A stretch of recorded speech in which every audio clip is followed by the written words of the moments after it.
اگر کوئی چاہے کہ مہینے بھر وہ بیمار نہ پڑے، اگر کوئی چاہے کہ مہینے بھر اس پر کوئی بلا نہ وارد ہو، جادو ٹونا گنڈا تعویذ وغیرہ کا اثر نہ ہو، ہر بلا سے وہ محفوظ رہے، تو اس کے لیے 2 رکعت نماز پڑھنی ہے۔ ورنہ ایک زمانہ تھا اس کے بارے میں کوئی نہیں جانتا۔ علماء اس کو راز کی طرح رکھتے تھے اور مخصوص احباب سے شیئر کرتے تھے۔ وہ ہے نماز اول ماہ۔ اگر کوئی چاہے کہ اللہ الرحمن الرحیم، ایک شخص تھا بڑا کنجوس تھا،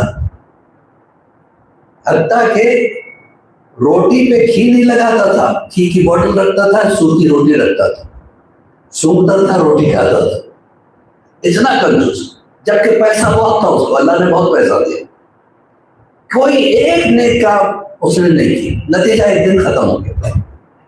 جب مر گیا تو بیٹا بڑا سخی تھا، اس نے امام باڑے بنانے شروع کیے، مدرسے بنانے شروع کیے، مسجدیں بنانے شروع کی، ایجوکیشن کے لیے بچوں کو ہیلپ کرنا شروع کیا، بیواؤں کی مدد کرنا شروع کیا۔ ماں نے کہا بیٹا یہ کیا، تیرا باپ ایک ایک پیسہ جوڑ کے اتنا پیسہ بنایا اور تو سب خرچ کر رہا ہے۔ اپنے بھائی کو بلایا، جب اپنے بھانجوں کو سمجھاؤ کہ بھانجے تو کیا کر رہا ہے، تو اس نے بڑا پیارا جواب دیا جو آپ کے دل کو لگے گی بات انشاءاللہ۔ اس نے کہا کہ ماموں جان یہ بتائیے آپ نے کبھی گھر شفٹ کیا ہے؟ کہ ہاں کیا ہے۔ تو پہلے خود شفٹ ہو جاتے ہو یا مال شفٹ کرتے ہو؟ سامان پہلے شفٹ کرتے ہو نا، صوفہ شفٹ کر دیا، المیرہ شفٹ کر دیا، پلنگ شفٹ کر دیا، آخر میں خود شفٹ ہوتے ہو تاکہ آئیے تو وہی تو کر رہا ہوں میں کہ تیرا بابا کا وہ پہلے شفٹ ہو گیا تھا۔ تو مطلب یہ ہے اسلام ایک بہترین مذہب کا نام ہے، اسلام ایک طریقہ زندگی کا نام ہے، اور اس طریقہ زندگی کے گائیڈ کو اہل بیت کہتے ہیں، طریقہ زندگی کے گائیڈ کو اہل بیت کہتے ہیں۔ ہماری گفتگو کل کی مجلس میں ایک جگہ جا کے رکی تھی، صلوات جو ہے اعلان معرفت اہل بیت کا نام ہے۔ صلوات جو ہے یہ معمولی چیز نہیں ہے، اعلان ہے اللہ کی طرف سے، عظمت اہل بیت، ہمارا وہی تو ٹاپک چل رہا ہے، عظمت اہل بیت کے اعلان کو صلوات کہتے ہیں۔ کتنے خاموشی کے ساتھ سن رہے ہیں آپ کو؟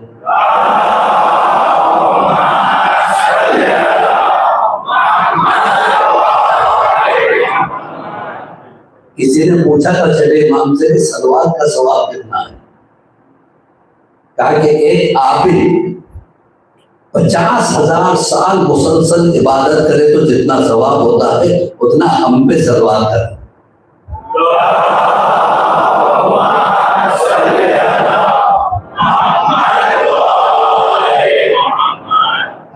ترمذی کی روایت میں نے آپ کے سامنے پیش کی تھی، امام شافعی نے کہا لا صلاۃ لہ، اس کے لیے صلاۃ نہیں ہے، یعنی نماز نہیں ہے اگر صلوات نہ ہو۔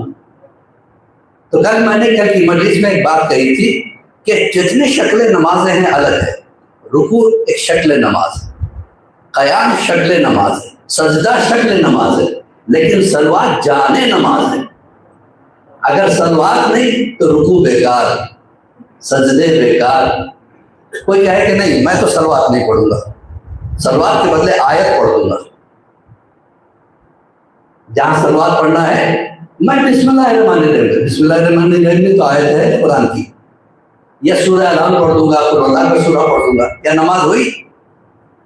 نماز ہوئی نہیں۔ کیوں؟ اس لیے کہ صلوات کی جگہ آیت بھی نہیں آ سکتی، تو جب صلوات کی جگہ آیت نہیں آ سکتی تو محمد کی جگہ غیر محمد کیسے آ سکتا؟ صلوات پڑھے گا محمد۔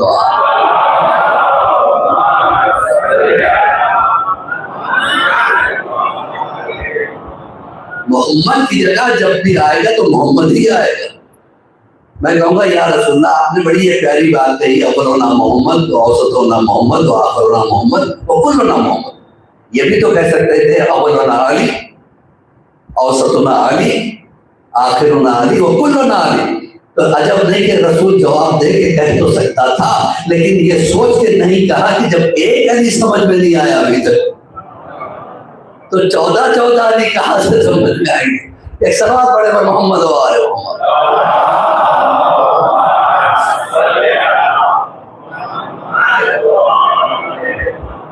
کیونکہ جو محمد ہے وہی علی بھی ہے، محمد بھی ہے، علی بھی ہے، علی محمد بھی ہے، علی بھی ہے، حسن محمد بھی ہے، علی بھی ہے، حسین محمد بھی ہے، علی بھی ہے۔ جناب امام باقر، امام زین العابدین، جس امام کا بھی نام لے لے وہ محمد بھی ہے، علی بھی ہے، اور آخری محمد بھی ہے، علی بھی۔ اب سوال یہ ہے کہ ہم اپنے علی سے کتنے کنیکٹڈ ہیں، کتنے کنیکٹڈ ہیں؟ کنیکٹڈ کا لفظ سمجھا آپ نے؟ میں انگلش کی بات نہیں کر رہا ہوں، اس کے معنی تو سب بتا دیں گے، کنیکٹڈ یعنی ملے۔ ہم کس سے زیادہ کنیکٹڈ ہے سچ بتائیے اپنی زندگی میں؟ ایک چھوٹا سا ٹیسٹ لے رہا ہوں میں آپ، ہم کس شے سے زیادہ کنیکٹڈ ہیں؟ نماز سے نہیں، قرآن سے نہیں، حدیثوں سے نہیں، اولاد سے نہیں، ماں باپ سے نہیں، اللہ سے نہیں، موبائل سے، رائٹ؟ آدھی رات نہیں کھلی، پہلے دیکھیے کس نے میسج کیا، حتیٰ کہ مجلس میں بیٹھے ہوئے نگاہ تو سامنے ہے لیکن ادھر انگلیاں کام کر رہی، اتنے ایکسپرٹ ہو جاتے۔ موبائل سے کتنے زیادہ کنیکٹڈ؟ جب موبائل سے ہم اتنے کنیکٹڈ ہو سکتے ہیں تو آپ نے علی سے کیوں کنیکٹڈ نہیں ہو سکتے؟ ہمارا مولا چاہتا ہے کہ ہم ان سے کنیکٹڈ رہیں، اور جو کنیکٹڈ رہنا چاہتے ہیں انہوں نے کیا کیا؟ انہوں نے اعمال کیے۔ ایک امام زمانہ علیہ السلام کا چاہنے والا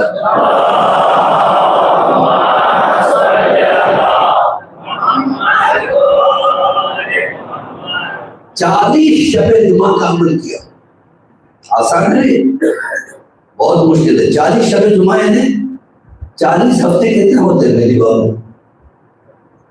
کتنے ہوتے ہیں؟ میں ذرا میتھمیٹکس میں کمزور، ذرا میں جگا کے رکھنا چاہتا ہوں، ذرا کام آپ کو بھی تو دوں جی۔ 280 دن کا انتظار کرنا پڑتا ہے۔ امام سے ملاقات ہوئی، کہا مولا دل خوش ہو گیا آپ سے مل کے، لیکن 280 دن میں نے انتظار کیا، کوئی شارٹ طریقہ نہیں ہے کہ ہوتا ہے نا یہ ليلة القدر میں آتے ہیں مولانا کے پاس، کون سا کوئی شارٹ روٹ بتا دیں تاکہ جلد سے جلد ثواب بھی مل جائے۔ امام نے کہا کہ تو شارٹ دیکھنا چاہتا ہے؟ کہا ہاں، چل میرے ساتھ، چلنے لگے۔ کل جہاں لے کے جاتا ہوں خاموشی سے دیکھتے رہنا، بات نہیں کرنا۔ ٹھیک ہے مولانا، بہت غور سے سنیے گا، انشاءاللہ آپ اس عباس علی خوئی کو دعا دیں گے۔ یہ زندگی بدلنے والا واقعہ ہے، لائف چینجنگ کا واقعہ ہے۔ ایک مرتبہ بازار میں پہنچے، ساتھ میں یہ بھی تھا، ایک دکان کے پاس دیکھا کہ دکاندار اسی وقت دکان کھول رہا ہے، سونے کی دکان ہے، اور دکان میں جھاڑو دے رہا ہے۔ جیسے امام کو دیکھا ہے، کہاں رہ گئے تھے اتنے دن، کیوں نہیں آئے؟ آپ روز آتے تھے ملاقات کے لیے، آج کل کیا بزی زیادہ ہو گئے ہو؟ اب یہ پریشان ہے، کیسی باتیں کر رہا ہے امام سے؟ امام نے اشارہ کیا، وہ پہچانتا نہیں ہے کہ میں امام ہوں، خاموشی سے سنتا رہنا۔ کہاں ذرا میں مصروف تھا، نہیں آ سکا، اسی لیے آج تم سے ملنے آ گیا ہوں۔ کہا ہاں برابر آیا کرنا، مجھے عادت ہو گئی، آپ جب آتے ہو تو پھر برکتیں آ جاتی ہے، میں نہیں جانتا کیوں۔ اتنے میں ایک بوڑھی عورت آئی، اس کے ہاتھ میں بوندے تھے، بوندے ہیں نا کانوں میں پہننے والے، وہ تو بہت کامن ہے، آج تو لڑکے بھی پہننے لگے، تو بوندے لے گئے، کہیے میں بیچنا چاہتی ہوں۔ اس نے ٹیسٹ کیا، ترازو میں تولا، کہا میں اس کے 7 درہم دوں گا۔ تو عورت حیران ہو گئی، کہ صبح سے میں کئی دکانوں پہ گئی، مجھے 3 درہم کی ضرورت ہے، لیکن ہر ایک 2 درہم میں مانگ رہا تھا، آپ 7 کیسے کریں؟ تو کہنے لگے حقیقت میں اس کی قیمت 6 درہم کی، میں 6 اس میں انویسٹ کر رہا ہوں، 1 درہم میں کما رہا ہوں، اپنے طرح فائدہ رکھتا ہوں۔ تو خوشی سے وہ بیوہ عورت بوندے دے کے 7 درہم دے کے دعائیں دیتی ہوئی چلے گی. امام نے کہا چلو اٹھو. اٹھے باہر بھی کہا ایسے بن جانا تو میں خود ملنے آ جائے گا.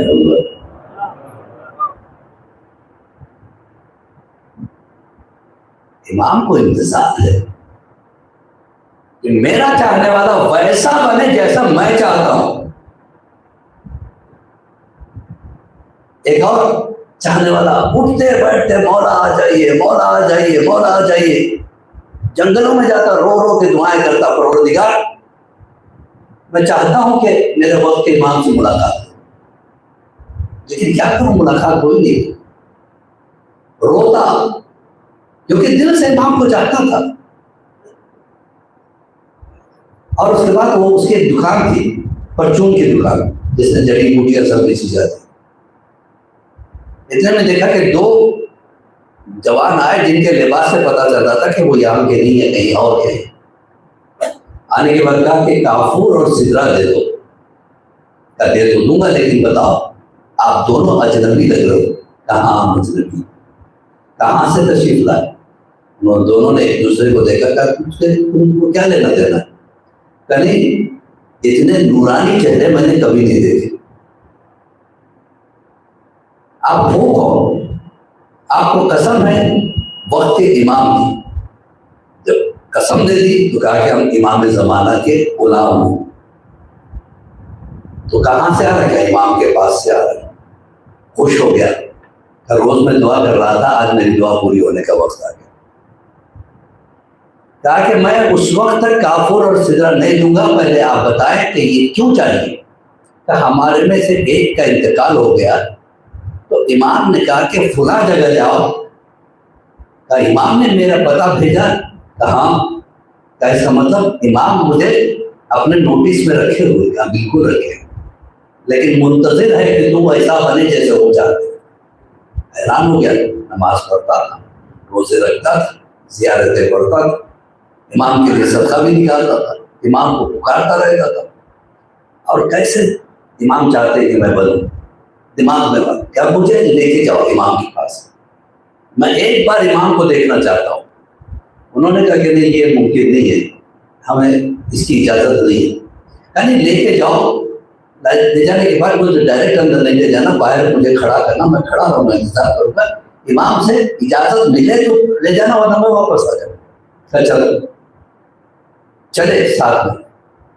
یہاں تک کہ جنگل سے نکلنے کے بعد صحرا آیا، صحرا سے آگے بڑھنے کے بعد ریگستان آیا، اس کے بعد سمندر آیا. سمندر کے پانی پہ وہ چلنے لگے. یہ رک گیا. کیا ہوا؟ کہ مجھے تیرنا نہیں آتا. کہ تجھے تیرنے کے لیے کس نے کہا ہے؟ امام کو پکارتے پکارتے بڑھنا. تو یا صاحب الزمان یا صاحب الزمان کہتا ہوا پانی پہ چلنے لگا. اب یا صاحب زمانہ ریتی کہتا ہوا چلتے چلتے اچانک بارش ہوئی. تو اسے یاد آیا میں نے چھت پہ صابن سکھائے تھے، کہیں وہ بھیگ نہ جائے. اب سوچا تھا ڈوبنے لگا. کیا ہوا؟ کہنے میں ڈوبنے لگا. تو ہنس کے کہنے لگے تو کہاں جا رہا ہے؟ کیا سوچ رہا ہے؟ صابن کی فکر ہے، امام کی فکر ہونا چاہیے. تو مجھ سے غلطی ہو. تب پھر یا صاحب زمانہ تک لکھے. اب یہ بولتا بولتا چلنے لگا یہاں تک کہ سمندر پار ہو کے جزیرے پہ پہنچے. وہ کہتے ہیں کہ میں نے اتنا نورانی خیمہ کبھی نہیں دیکھا. آسمان سے نور کی بارش ہو رہی تھی خیمے کے اوپر، اور خیمے کے اندر سے بھی نور نکل رہا. اور میں کانپتا ہوا کھڑا ہو گیا. کہا کہ تم یہیں کھڑو ہم جا کے آتے. اندر گئے. تھوڑی دیر کے بعد آ کے کہا کہ تجھے امام نے اجازت دے دی. کیوں؟ میری غلطی کیا ہے؟ کہ جس کو صابن کی فکر ہو ہم سے زیادہ وہ ہمارے لائق کا نہیں، ہمارے کسی کام کا نہیں، اس کو کیا واپس کرے. اس کا مطلب امام کیا چاہتے ہیں؟ ہر سانس میں امام بسے، ہر فکر میں امام بسے، ہر لمحے زندگی میں امام شامل رہے. کچھ نہیں تو یہ سوچے میں جو یہ کام کر رہا ہوں اس وقت میرا مولا مجھے دیکھ رہا ہے. سچ بتائیے اگر یہ احساس ہو جائے تو آپ کیا غلطی کریں گے؟ عظمت اہل بیت یہی ہے کہ ایک لمحہ بھی ہم سے وہ غافل نہیں ہے، ہم ان سے غافل ہو جاتے ہیں. یہ اور بات ہے. ورنہ لوگ کہتے جب حسین کو پتا تھا کہ میں جاؤں گا تو اکبر شہید ہو جائیں گے, اصغر شہید ہو جائیں گے, عباس مارے جائیں گے, شان قلم ہو جائیں گے, اکبر کے سینے پہ پرچی کا بر لگے گا, اصغر کے گلے میں تیر لگے گا. امام سب جانتے تھے زینب کی چادر چھن جائے گی, یہ بھی جانتے تھے. تو گئے کیوں؟ اسلام کو بچانا تھا. ورنہ جو اسلام جمعے کی نماز خود کو پڑھائی گئی, اتنا گمراہ ہو چکا تھا اس وقت. حسین کو اسلام سے پیارا عباس نہیں تھا, حسین کو اسلام سے پیارا علی اکبر نہیں تھا, حسین کو اسلام سے پیارا اصغر نہیں تھا. یہی وجہ تھی کہ جب مدینے سے یہ چھوٹا سا قافلہ نکل رہا تھا, دو محبتیں بہت زیادہ مشہور ہیں بھائی بہن کی محبت. ایک جناب زینب اور حسین کی محبت, ایک علی اکبر اور زہرا کی محبت. اور انہی محبتوں میں ایک محبت کامن ہے, تقریباً ہر دعا کی کتاب میں آج کل آ گیا ہے, ورنہ ایک زمانہ تھا اس کے بارے میں کوئی نہیں جانتا. علماء اس کو راز کی طرح رکھتے تھے اور مخصوص احباب سے شیئر کرتے تھے. وہ ہے نماز اول ماہ. اگر کوئی چاہے کہ مہینے بھر وہ بیمار نہ پڑے, اگر کوئی چاہے کہ مہینے بھر اس پر کوئی بلا نہ وارد ہو, جادو ٹونا گنڈا تعویذ وغیرہ کا اثر نہ ہو, ہر بلا سے وہ محفوظ رہے, تو اس کے لیے 2 رکعت نماز پڑھنی ہے,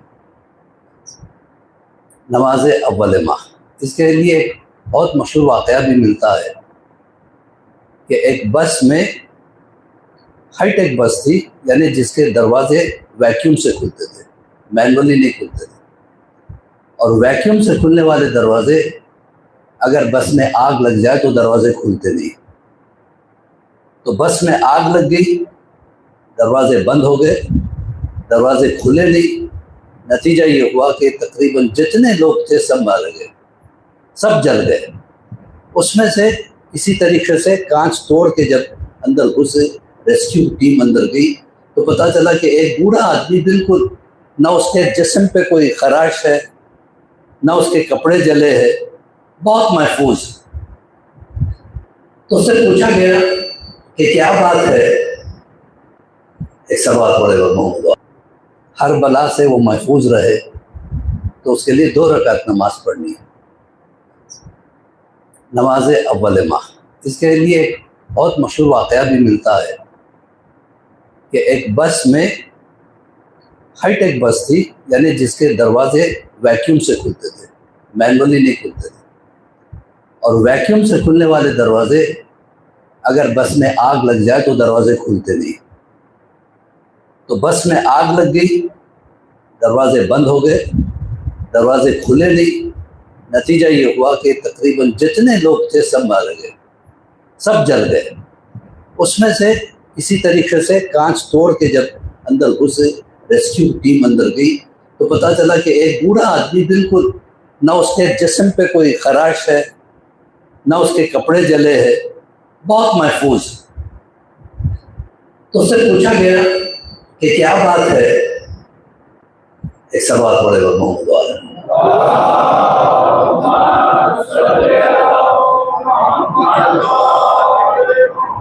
اس سے پوچھا گیا کہ سب مر گئے تم کیسے بچ گئے, سب جل گئے تم کیسے محفوظ رہ گئے؟ تو اس نے کہا کہ میں کیسے جلتا, میں گھر سے نکلنے سے پہلے نماز اول ماہ پڑھ کے نکلا تھا. تو پروردگار عالم کا بڑا احسان ہے, وہ بندوں کو 70 ماؤں کی محبت کے برابر محبت رکھتا ہے. نہیں چاہتا کہ بندے پریشانیوں کا شکار ہو, لہذا اہل بیت کے تھرو ہمیں یہ تبرکات ملے. ہم نے جو کچھ لیا اہل بیت سے لیا. تو 2 رکعت نماز اول ماہ پڑھنے کا طریقہ, سب سے پہلے تو صدقے کے لیے کچھ پیسہ لے اور جانماز کے نیچے رکھیں, اور نیت کرے کہ 2 رکعت نماز اول ماہ پڑھتا ہوں میں یا پڑھتی ہوں میں قربتاً الی اللہ, اللہ اکبر. پہلی رکعت میں سورہ انعام کے بعد 30 مرتبہ قل اللہ. کتنی مرتبہ؟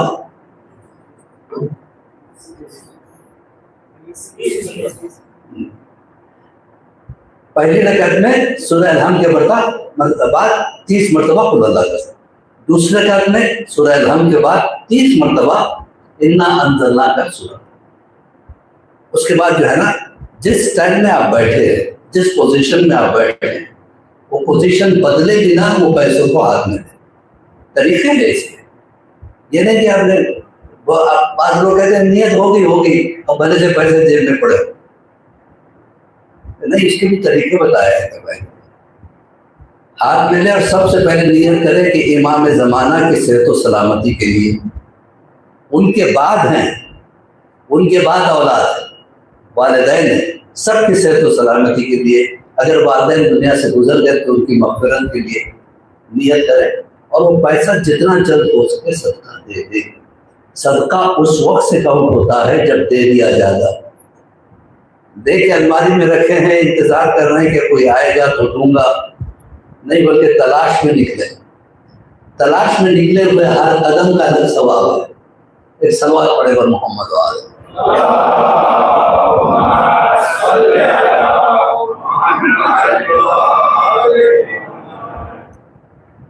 تو عزیزان محترم، صدقے کی بڑی اہمیت ہے. ہمارے 7ویں امام مسیح کاظم علیہ السلام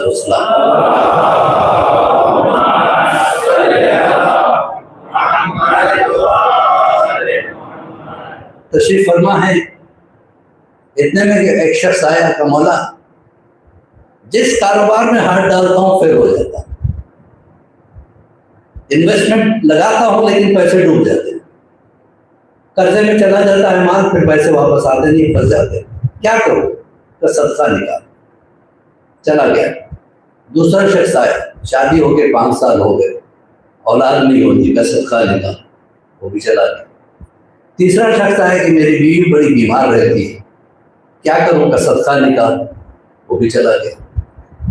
چوتھا شخص آیا کہ میرے بیٹے کی شادی نہیں ہوتی ہے، کیا کروں؟ کا صدقہ نکال. 5ویں سے رہا نہیں گیا جو وہاں بیٹھا ہوا تھا. اس نے کھڑے ہو کے کہا مولا یہ کیا ہر ایک کے لیے ایک ہی صدقہ، سب کے لیے صدقہ؟ کہا کہ ہاں، تجھے کیا پتا کہ صدقے کی اہمیت کیا ہے؟ ہمارے چھٹے امام جب کسی کو صدقہ دیتے تھے نا، لینے والے کے ہاتھ کو پہلے چومتے تھے. امام چومے. جب پوچھا گیا مولا آپ کیوں چومتے ہو؟ کہا یہ ہاتھ وہ ہے جس کے ذریعے سے میرا صدقہ ادا کر جاتا ہے. فقیر کو گری ہوئی نگاہ سے دیکھ کے صدقہ دینا غلط ہے. وہ اپنے حالات سے مجبور ہے آپ کے پاس آئے. بعض لوگ کہتے ہیں نہیں مولانا آپ کو پتا ہے فلاں فقیر نے فلیٹ لے لیا، یہ پیسے بغیر محنت کے کمانے کی کوشش میں. جو بھی ہے وہ اپنی قسمت کا کار ہے. جو آپ کی قسمت ہوگی وہ آئے گا آپ کے. 2 چیزیں یاد رکھیے، ایک موت، ایک رزق. کہیں بھی جائیں آئے گا ضرور وہیں. جناب عیسیٰ کے دربار میں اکثر و بیشتر ملک الموت آیا کرتے تھے. جناب عیسیٰ نے کہا کہ اپنے اصحاب سے کہا کہ میرے دربار میں اکثر ملک الموت آتے ہیں. ایک صحابی کو شوق ہو ان کا دیدار کرنے کا. کہ یا نبی اللہ میں چاہتا ہوں کہ مانوس ہو جاؤں تاکہ مرتے وقت مجھے ڈر نہ لگے، میں ملک الموت کو دیکھنا چاہتا ہوں. کہ وہ تو دیکھے گا نہیں، پہلے سے دیکھ لینا چاہتا ہوں. کیا ضرورت ہے؟ نہیں بس آپ دعا کریں، آپ اللہ کے نبی ہیں، آپ کی دعا پوری ہوتی ہے. جناب عیسیٰ کا پروردگار میرا یہ صحابی چاہتا ہے کہ ملک الموت کا دیدار کرے، کیا کروں؟ تو اس کے آنکھوں پہ ہاتھ پھیرو. ہاتھ پھیرنا تھا، دیکھا کہ سامنے بیٹھے ہوئے اور اسی کو گھور رہے. سچ بتائیے کیا عالم ہوگا؟ جبکہ اس کو پتا ہے کہ ابھی میرا مرنے کا وقت نہیں آیا ہے، میں ایڈوانس میں دیکھ رہا ہوں. اور جب گھور رہے تھے تو ڈر گیا، جلدی سے جناب عیسیٰ کے قریب میں آ کے بیٹھ گیا. یا نبی اللہ بڑا ڈر لگ رہا ہے. کیا ہے کیا؟ وہ مجھے کیوں دیکھ رہے ہیں؟ کہ تیری خواہش ہے، ہو سکتا ہے حیرت سے دیکھ رہے ہوں گے کہ یہ مجھے دیکھ سکتا ہے. کہ نہیں مجھے ڈر لگ رہا. اللہ سے کہیے کہ ہوا مجھے ہند پہنچا دے. اس زمانے میں ہندوستان بہت دور مانا جاتا تھا. ہوا اڑا کے لے گئی, ہندوستان پہنچ گئی. وہ پہنچ گیا, تھوڑی دیر کے بعد ملک الموت میں چلے گئے. پھر اور تھوڑی دیر کے بعد دیکھا جناب عیسیٰ کے آگے سامنے بیٹھ گئے. کہ تم نے خامخواہ میرے صحابی کو ڈرا دیا. تو میں نے کب ڈرایا, کیوں دیکھ رہے تھے؟ کہ دیکھ نہیں رہا تھا, حیرت کر رہا تھا اس کی موت کسی میں لکھی ہوئی ہے. یہ یہاں کیا کرو. ایک سوال پڑے گا محمد والے.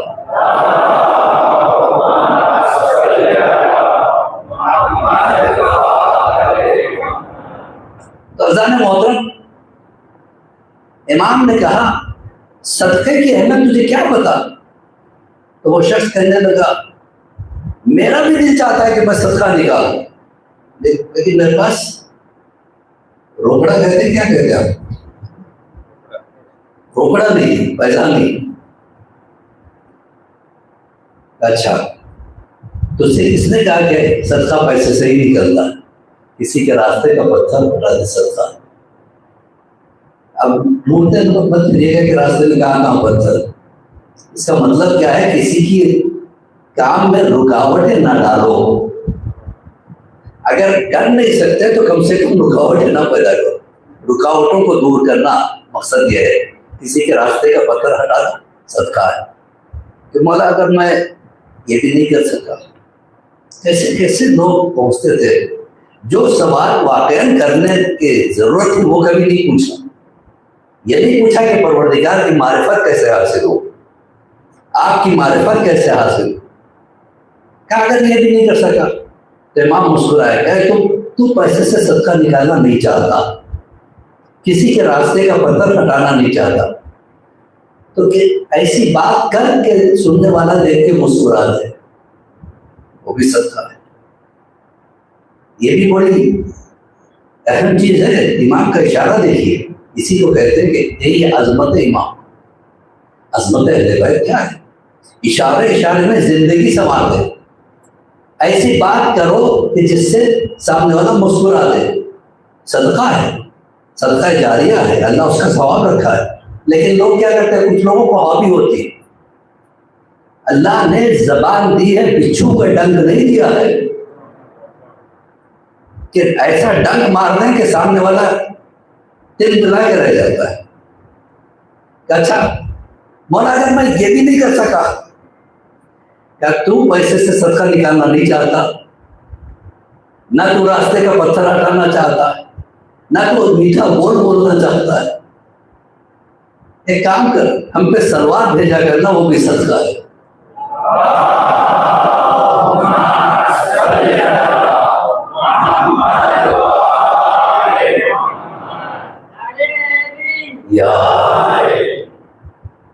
تو مولا اگر میں یہ بھی نہیں کر سکا, اچھا تو پیسے سے صدقہ نہیں نکالنا چاہتا, تو راستے کا پتھر ہٹانا نہیں چاہتا, تو میٹھا بول بولنا نہیں چاہتا, تو کم سے کم ہم پہ سلوار بھی نہیں بھیجنا چاہتا, تو ہمارے دشمنوں پہ لعنت کر دے, وہ بھی صدقہ ہے.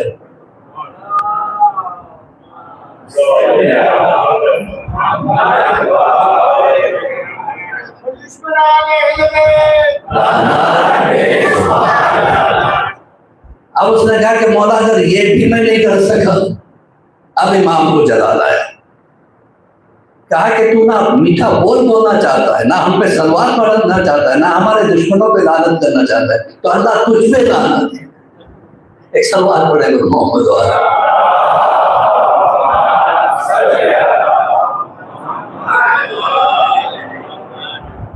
مولا کائنات علی ابن ابی طالب علیہ السلام فرماتے ہیں